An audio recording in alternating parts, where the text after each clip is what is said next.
is question and answers.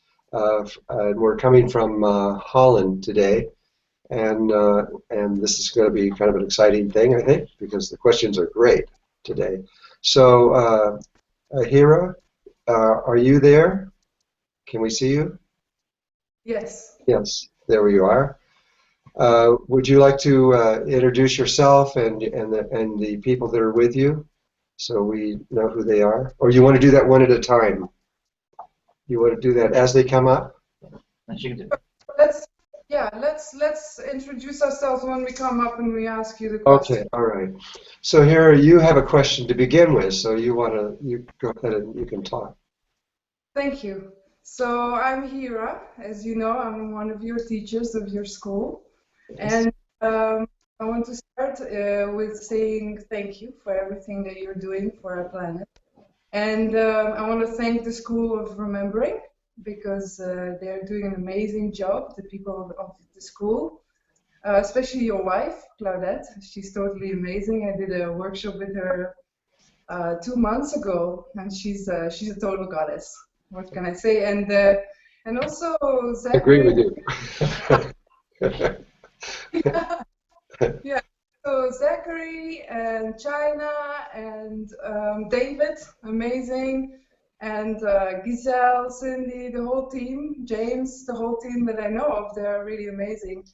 I also want to thank the teachers. There are like 250 teachers in your school now, maybe a little bit more, worldwide, and I want to really thank them for actually letting me represent them as a body of teachers. Yeah. So I thank you too, Hira. yeah, I also want to say one more thing before I press. Okay, go ahead. I want to say for the people at home, because we're in such an overload of information, a lot of times we don't get certain stuff, and actually you're going to give your last workshop, Awakening the Illuminated Heart, and actually it starts on Monday. So for the people that are watching, they can join in online, an online event which takes 5 days, and it starts on Monday. And participating in your last online event, which was totally amazing. So yeah, just go to drunvalo.net or to the schoolofremembering.net, and you'll find how you can participate from there. You have to put "the" in front of it, the School of Remembering, or they won't get there. Thank you so much. Yeah. Okay. Right. So, thank you for all of that. And so you have a question. Is that, yes. Okay. Yes. So my question, when I was scanning the community ascension and what people really want to hear about, I found twin flames. So there's a lot of information out there about twin flames, and I get a bit confused. Like you have twin flames, twin souls, soulmates, all of that. So I would love to know more about it, and I would love to know, for example, if it's always romantic, or if, for example, in that case, it would be my husband, but maybe it could be my child, right? My daughter. Yes, it could be really anybody on Earth. Right. It doesn't necessarily have to be somebody that you even know right now. Right. So, okay, I'll talk about that for you. And, okay. All right. Thank you for the question. Let me describe what twin flames is and soulmates are. What's behind this? We live in a polarized world. Most of the worlds in the universe are not polarized. They are in a unity state. The majority of life has found unity and is no longer living in polarity. And so every spirit on Earth is older than this planet. It's older than the universe. And so we have come from somewhere else. We've got a long history, much more than just a few lifetimes on Earth. It goes way back. But when you come from a unified field, which is more than likely somewhere else, and you come here, you're coming in a unified state of consciousness, and now you have to translate into a polarized state of consciousness. And in order to do that, you have to split your spirit into two, and you have to actually divide it. And you divide one part of you as female and the other part as male. And so you come in the very first time you come in as a twin. This is why it's called twin souls, or twin soulmates, or whatever you want to call it. And I did the same thing. The first time I came in here, my first life, which was from 1850 to 1890, when I came in here, I was born as a twin. One of us was male and one of us was female. And so we began our lives together, but then as you die and keep going on, you start, the timing gets separated, and you get separated on the planet. You could be almost anywhere as you start evolving on the planet. And so the twin soul, so you get separated, and you keep going. You may go for 40, 50 lives times, who knows how long it is, until the time feels that it's ready for you to begin to bring back all this information into one place. And when you do, your soulmate, you will find your soulmate wherever they are in the world. Either they will find you or you will find them. I know there's this romantic idea around a soulmate. Let me tell you my experience of that. The angels came in and said I had to bring in my other part because we had to begin balancing the karmic patterns already. And so I did. It's a long story. I don't need to go into that story, but through what I did, I brought in this woman who was my soulmate. And we knew I knew for sure, because my body is marked with a pentagon. It's a birthmark, but it's in the shape of a pentagon. It's facing up, and it's on the right side of my body. And I knew that she would also have to have that same thing, and she did. And we then went through we agreed that I would say the first year of our lives, and then she would say the second year, and we went back and forth through our lifetime. And by the time we got done, there was no doubt. I knew for certain she was my twin flame, and I knew this. And but in my last lifetime, at the very, very end of our lives, she was forced to leave the tribe I was with and take our baby with him. I was female at that time, and she was male. And our agreement was that when we got down to the Rio Grande in a certain spot that we all knew, I would go down there and meet him, and we would take off together. But he didn't know that I was arrested by the tribe the moment he left, and was held there for 30 days. I couldn't leave. And so he never knew what happened. And then after about 10 days, the baby froze to death, and then he got really depressed, and he just laid down in the snow himself, and he also died. So when he saw me in the next lifetime, and he found out that I was really me, he was more than just upset. He was very, very angry, or she was now, angry at me. And we were together for about 2 years, and it was the most difficult time of my life ever. It was not easy, because you think it's going to be beautiful and everything's going to be great, but what you're really doing is exchanging information that you need to exchange, and you're trying to balance the karmic patterns. And in balancing those karmic patterns, it can be very painful. And so I would put it off as long as possible. But still, it is something that we will all go through. We have to go through this part. We have to come back together and bring the pieces of us together. We also leave a little side thing on that, is that as we travel around the universe, we very often leave pieces of us on other planets and other places and go on. And the Native Americans are very adamant about this, that we need to bring all these pieces of us together when we make this kind of ascension that we're about to make. And we need to pull them all into one place, into our own essence. So that's a little different, but it's really kind of the same thing.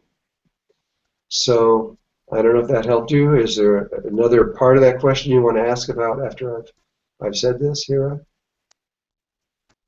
Yeah, just one small one. If it always is the opposite sex, or if it can be two women and two men, or Well, you start out being the opposite sex. You start out, when you come in, you break yourself into one male and one female. But you choose what sex you are in the next lifetime. You do have to keep a balance. You have to do a certain amount of male and female. You got to keep going. You cannot live on Earth being only male or only female. That's called death, and you will die, and you won't be able to live here. You do have to keep a balance. But over time, if you have, say, 50 lifetimes, when you come together to do that, you do not know if your soulmate may be male or female. It could be either one.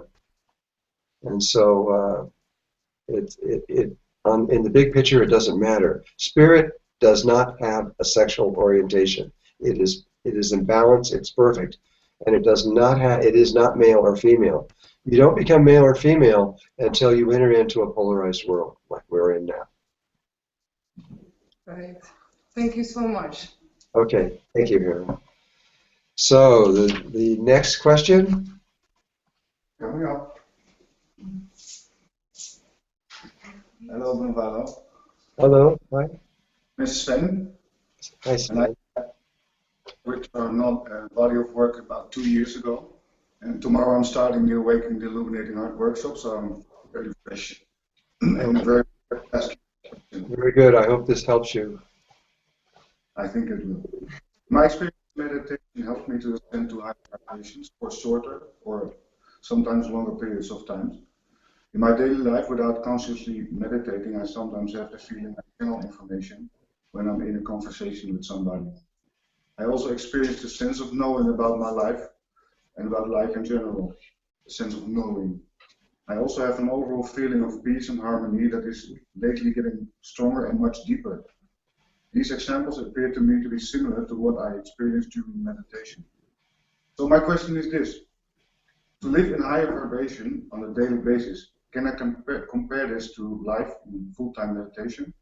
And if so, how can meditation be best practiced to reach higher vibrational states for longer periods of time in a day-to-day situation? Well, okay, thank you for that question. Sven, all over the world, regardless of the name, whether it's Tibetan Buddhism or Kundalini or what it's called, they start teaching you the practice of what you're to do. The practice is the learning how to rewire your body so that you can perceive in a more holistic way. But meditation, going in to meditate, is one thing, but they all will eventually come to the point where they'll tell you you need to meditate with your eyes open, and that you meditate with every single breath that you breathe, all day long, all night long if you can. Yogananda wanted you to continue your meditation even when you were sleeping. And so you learn to awaken to the world, not from a mind point of view or from a polarized point of view, but you begin to slowly awaken to the world with everything you're doing. You're conscious of every movement you make, everything you do. You realize this is going to create karma and what it's going to do, and the practice that you're learning, whatever that practice is on how to move into higher consciousness, that practice is no longer just there's something more than a practice. The practice is just what kind of gets everything going. But there's something that's almost beyond words that you learn from that practice. And that when you do, that is what the meditation is really all about.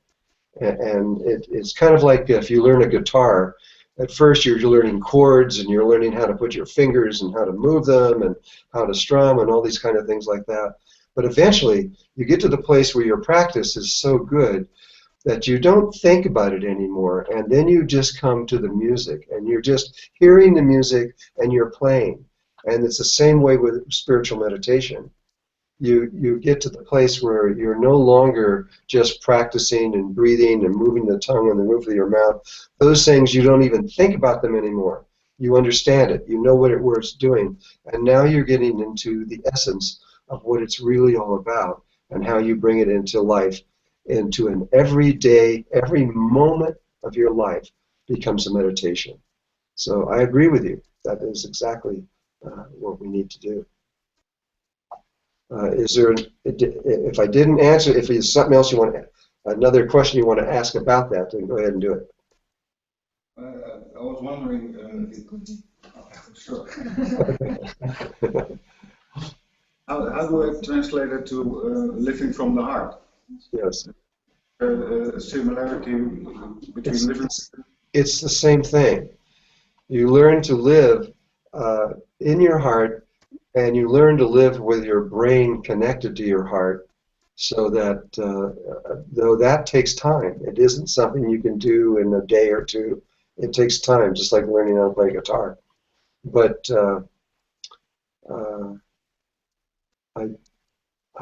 I think I lost what you were trying to say again. Tell me that again. I asked the difference between living in meditation and living from the heart, because you answered the question in meditation-wise, and what's living from the heart. It is the same thing. It's where all the practices that got you into the heart, they're no longer.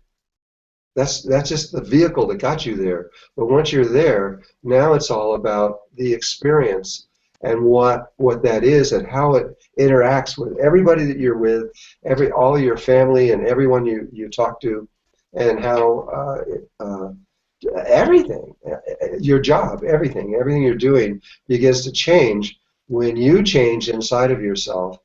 And the practice itself won't really do that. It is this little step over where it becomes part of your life, and it becomes everything that you're doing in your life. So I hope that helped. Okay, Smith, thank you.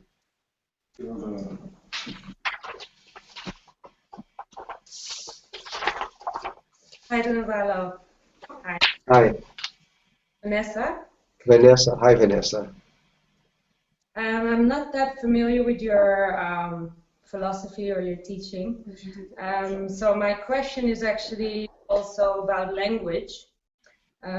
So since every religion or school of thought or philosophy uses its own terms and language to point at what's not yet visible to everyone, in your point of view, how important is the language we use in relationship to the ascension of our collective consciousness? How do we know that we're really understanding these terms that we're using to express the new levels of consciousness that are emerging and being created? So yeah, that's my question. Yeah. Okay.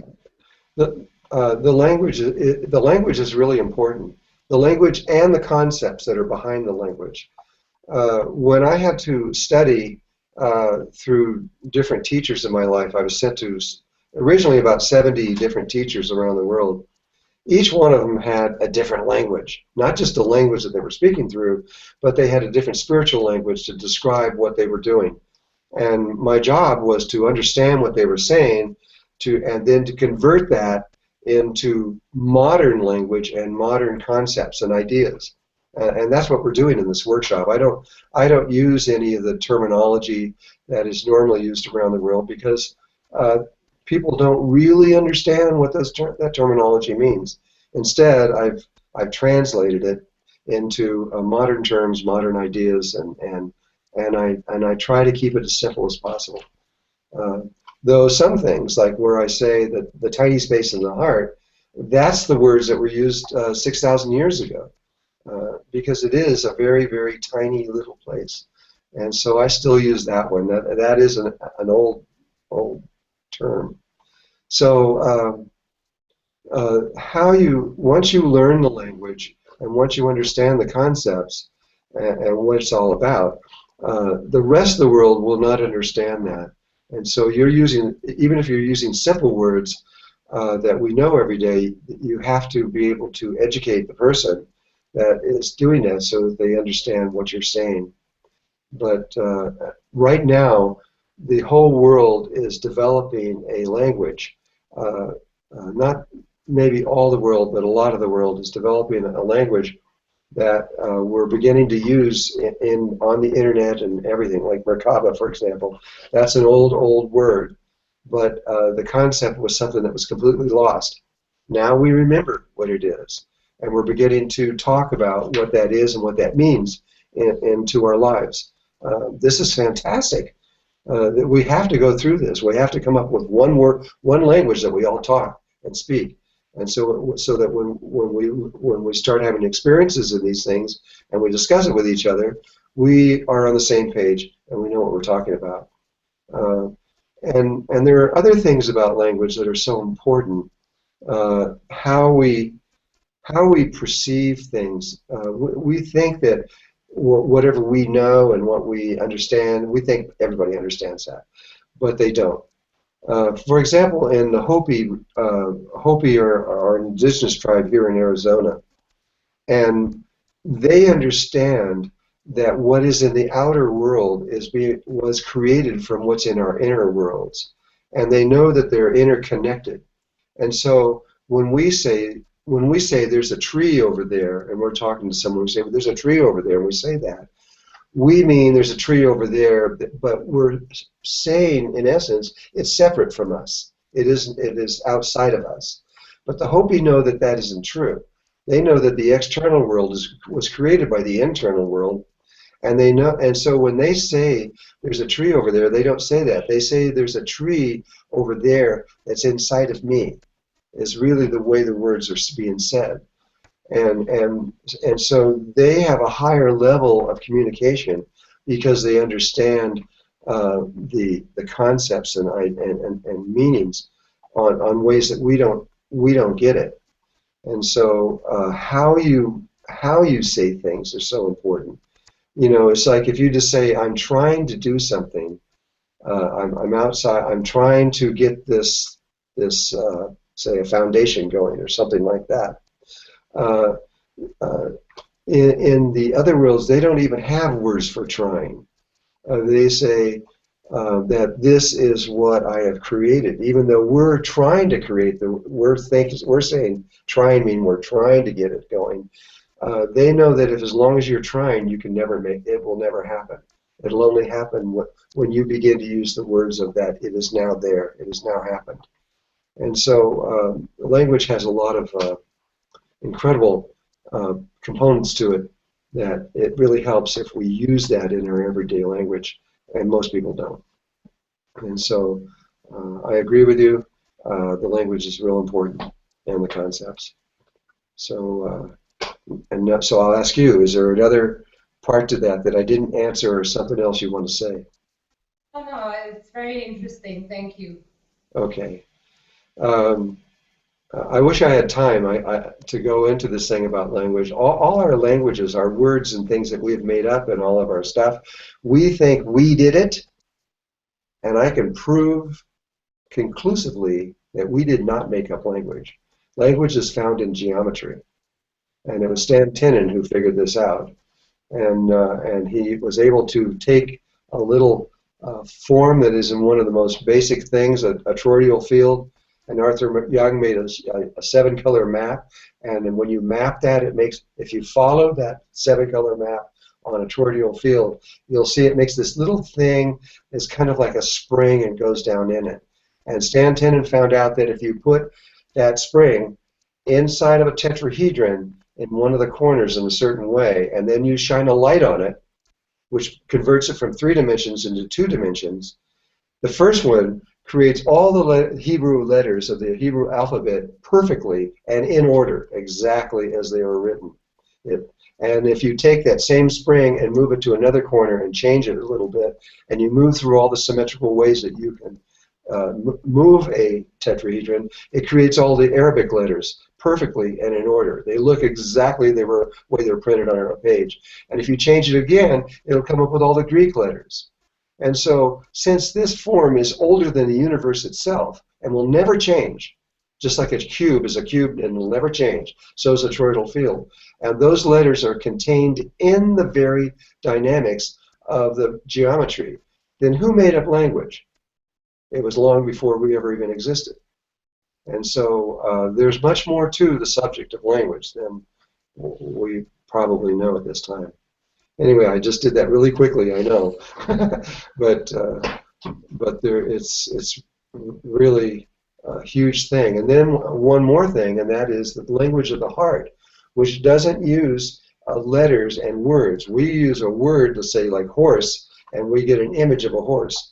But there are tribes in the world, like the Kogi and the Arawakos, who know how to speak the language of the heart. The language of the heart makes sounds, but that sound produces an image in your mind. And that same sound can produce an image under different conditions and be a different image. And so there's different kinds of languages in the world too that are way expanded over anything that we're aware of. This is a huge subject, and we just kind of touched on it, but that's about the best I can do in this short amount of time we got here right now. So I hope that helped you anyway. Okay, here we go. This is Hira. Hello, Drunvalo. Hi. How do you say your name? Veronique. Vernon. What is it? Is Veronique? Veronique, it's like Veronica without the A. Okay, Veronique. Is that right, Veronique? It's close? Close enough. Okay, go ahead. Okay. What's your question? Well, my question actually touches upon something that you just talked about that some native languages don't have a word for trying. Because my question is that in Zen philosophy, there is great emphasis that in order to become enlightened, you have to let go of all concepts of enlightenment and all wishes to become enlightened. Mm-hmm. So, and I feel that great expectations have been created about ascension, and I feel maybe this stands in the way of us actually ascending. So I'd love to hear your opinion on my feeling that in order to ascend, we have to let go of the wish, and we have to let go of the concept that we may have what ascension is, and we just have to ride the wave of the energy as it is available to us at the moment. Okay, I agree with that. First of all, you have to understand just as we have different sexual polarities, the different spiritual entities also have sexual polarities. Zen Buddhism is what I would put into as more female. It brings you into the simplicity, so simple that you learn what ascension is by doing nothing, by being. It's just pure being, just pure essence, without anything. And there are other kinds of things like this. Shintoism, which is also in Japan, is a balance between those two things. It has both the geometries and mathematics that are used in Shintoism, and is deeply involved, and it also has the silence and the essence of just being. And some things, what I'm teaching though, just so you're clear on that, is this is what came from the ascended masters, the human beings that made it into higher levels of consciousness, and now exist on those levels and no longer exist here anymore, which we call ascension. They have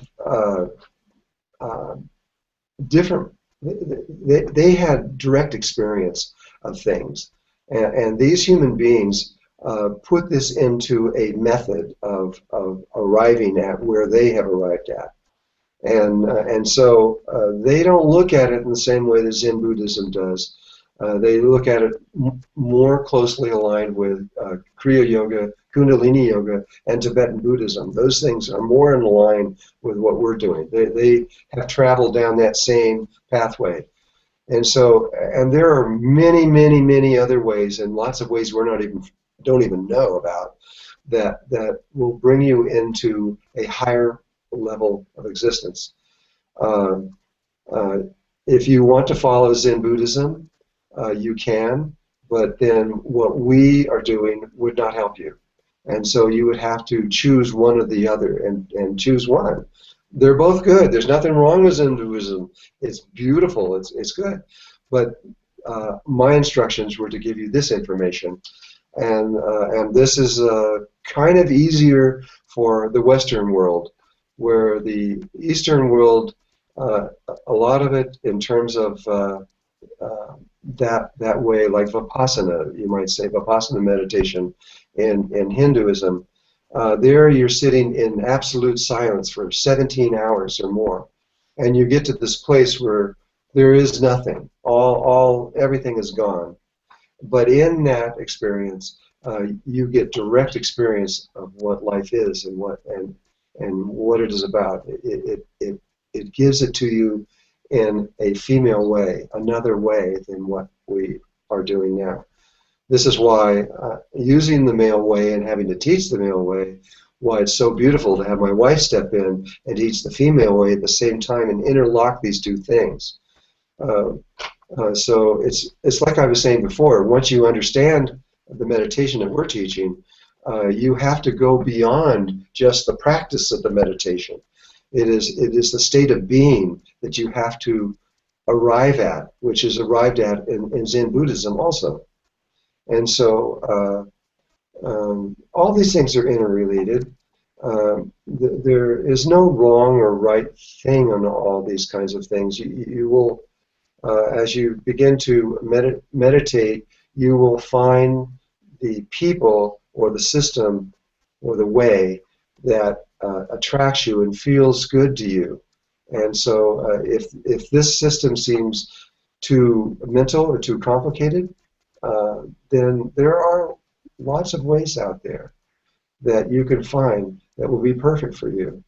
But if you do nothing right now, you'll still make it through, because life has prepared for this, and it knows that most of the world is not going to be able to arrive at these higher levels of meditation through meditation right now. Most of the world is just trying to survive.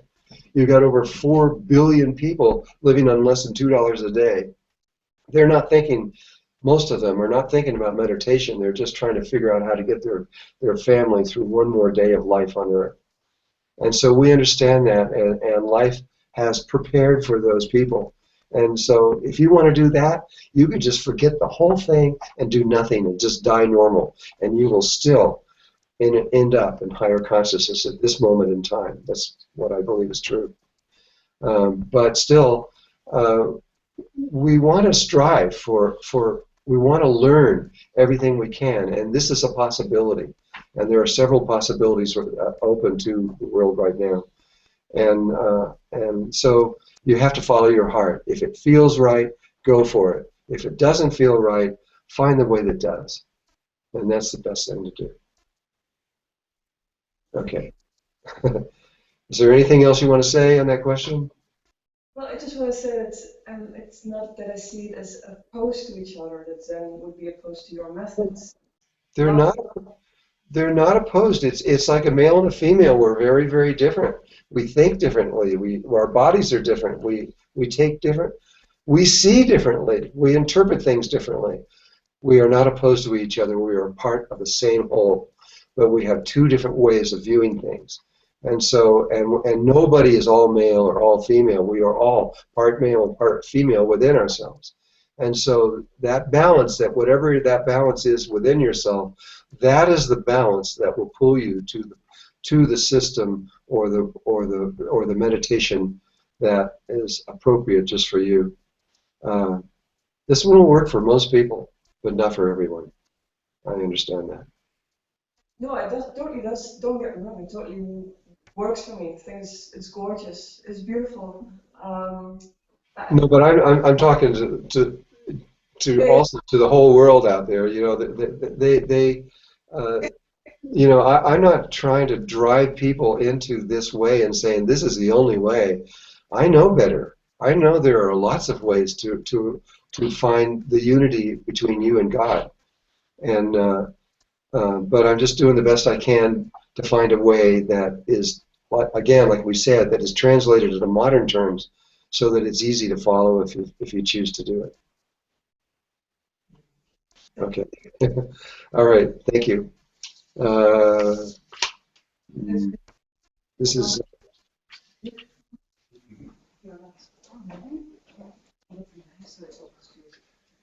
Good day, Drunvalo. Hi. So your name, you're Lucas, is that right? Yes. How do you say your name? Lucas. Lucas. Okay. Okay. Go.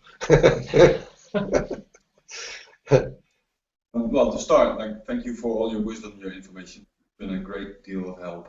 I hope it helps you. In the workshop a little bit with some of the shamanic clearing of the people that take the workshop. So I've been witness. Now this is going to be the fourth, I think.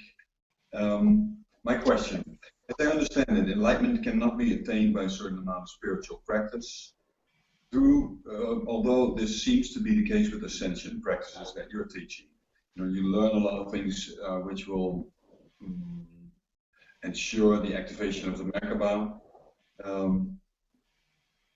I seem to know this is why I'm here, to learn this and to do this, to experience this shift.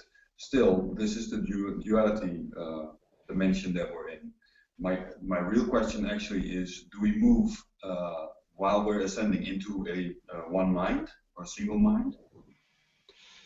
It's a bit complicated, I understand. Okay, I understand what you're saying. I think I can answer this. As long as we're in a body, we're in polarity. You can reach a very clear state of unity with life in this body. But to reach what I would call true unity with God, we have to reach, that doesn't really begin until we reach the fifth dimension. The dimensions were kind of like the third dimension and the fourth and fifth and sixth as they go up are kind of like they evolved. And so in this one here, for example, we eat food. And so we kill each other to eat food. And as life evolved, you realized maybe we shouldn't do this. And so in the next one, when we go into the fourth dimension, we don't eat food anymore. We don't kill each other. We don't need to do any of those kind of things. And it has dropped the polarity level and raised the level to more toward unity dramatically, just by doing that one thing, just not killing each other to eat food. And but we still have a body, and we are still in polarity. Once we reach the fifth dimension, we drop all bodies. We no longer have sexuality like we know. We're only in unity, and we become the universe. And that's when life actually becomes pretty interesting from my point of view.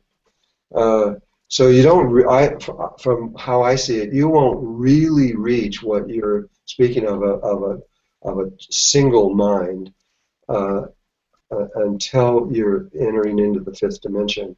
But you can get very close to it. And in the fourth dimension, where we're heading right now, you'll get really close. Our bodies here are very dense, and and they're all mass and very little energy. Our bodies in the fourth dimension are no mass, hardly at all. The atoms are tremendous distances, and we're pure energy. And so we're getting closer to this way of actually entering into a state where it's more than just one mind. It's one heart. It isn't just experiencing it. We know it. We feel it. We sense it. We can see that there is only one spirit that moves through all life everywhere, and there's only one real creation, and there's only one creator. And we then begin to discover who that is, and you're going to discover it keeps coming back to you. You are the one that did this, I know there's religions out there right now that cannot conceive of these ideas, but as we progress higher into higher levels of awareness, it all leads to the same place.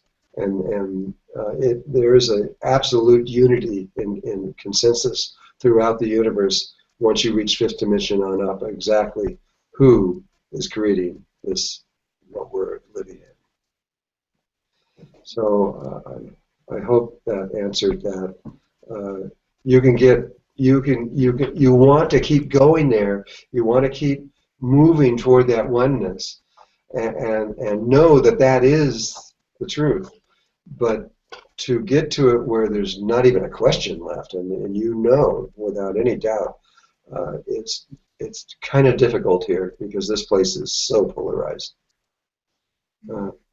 But you will get there for sure. It's just a matter of time. Thank you. Okay. So we have one more question. Hi, Drunvalo. Hi. I'm Hira's agent and one of your coordinators for the School of Remembering. Okay. And question. What's your name? Tasha. It's Natasha? Tasha. It's Russian, I know. Oh, no. That's okay. Natasha. Okay, go ahead. So my question is about the 90-degree turn. The moment you came out with the explanation video, watched, and the first feeling I got was like, yippee, I can go out, I can go. You know, this longing to move and to go forward, the calling, I've really felt, okay, the moment is there. And then I was watching it, and to my surprise, it felt, oh no, I have a choice, actually, and I choose to be here. I'm not done yet. Yes. Having that choice made me feel so empowered to actually continue and do what we are doing right now. And I was wondering if you have any feedback from other students or other people around you on yourself about when you came out with this video, if people have done it and what their feelings are. And my second question is why haven't you done it already? So, okay. All right. I'll tell you. When I had to first learn how to do this meditation, and it took me a long time to figure a lot of things out. And then it was all verified through the angels and my team that I work with that I had it correctly. And so I actually went through the experience all the way through it from the left side of the heart through the heart chakra to we have a fourth dimensional heart on this side of the body that very few people talk about, but if you want to, you can go into Ramana Maharshi and you'll find that he will discuss the fourth dimensional heart that's on the other side of the body. So we move from the third dimensional heart to the center, to the heart chakra, to the fourth dimensional heart. And in there you make that, you're facing this way, and you have to make a 90-degree turn out this way to you, and then 90 degrees down. And at that point, you are in the axis aligned to the universe, and you will see the galaxy below you with this golden light in the center of it. And then all you do is if you intend to move toward that golden light, that's it. It's your life on Earth is over. You will disappear. There's no sound. There's no poof. There's no bright light or a puff or anything. You just gone. You're just You're just not on Earth. Not on third dimensional body of the Earth. You're on the fourth dimensional body of the Earth. And I've done this 4 times now, where they wanted me to make sure I really knew how to do it, and I can do it very quickly. I don't know what they see in the future. Maybe I've got 2 minutes to do it in, or something. But I did it 4 times, and on the last time, I had a discussion with the Galactic Center, which is actually a council of beings.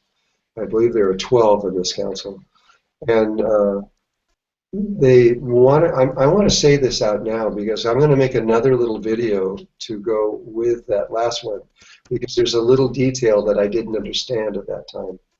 Is that when you say, okay, I'm going to do this, and you've decided, you look down and you say, okay, here I go. You don't travel to the center of the galaxy. It travels to you, and it gets there it's instantaneous. It's the moment you make the decision to travel there, you're going to be surrounded by a gold light, and you are not in the center of the galaxy. It is literally around you. and it will take you specifically to the place in the fourth dimension where you need to be. And this is another whole subject. But so for me, I have done this 4 times. I can do it in a moment, and I could be out of here in a moment. I know that. And I have the same kind of feeling. I'm glad to know exactly what to do and how to go there, but I don't want to leave right now. And it's not because I think this place is so great. I just know that my purpose here isn't finished yet. And so as long as I'm of assistance to the world and I can help, I want to keep going. If God decides, no, I want you here, back here now, then okay, that's fine too. But for me, it was a help, and I hope it helps other people to know that when they using this system, that when they need to go, they can, and it's really easy to do. It matters of seconds. So I'm not sure if I answered your question, so I'll ask you again. Did that happen? Did it work, or what? Oh, one more thing. You asked about. You did ask about if anybody else in the School of Remembering had done this, and so right before this, I sent a call out to Cindy, who gets all those kinds of requests from people and things, and we haven't heard from anybody. So either they've just done it and are gone and we don't know, or we haven't heard from a single person on this, which is very interesting to me. So there has been no feedback from the School of Remembering on this yet.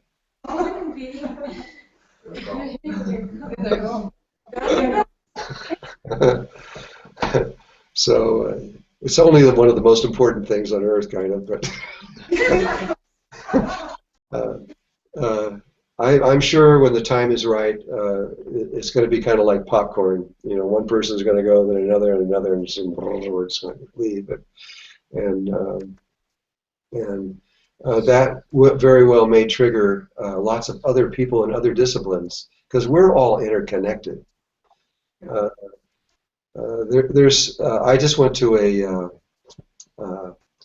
a science convention recently, a few days ago, and it's called the Electric Universe. They're realizing the same thing I learned when I was studying physics, is that there's so many anomalies in science that where science is going, they can't continue. They're going to have to stop at some point and start over because they've made so many mistakes.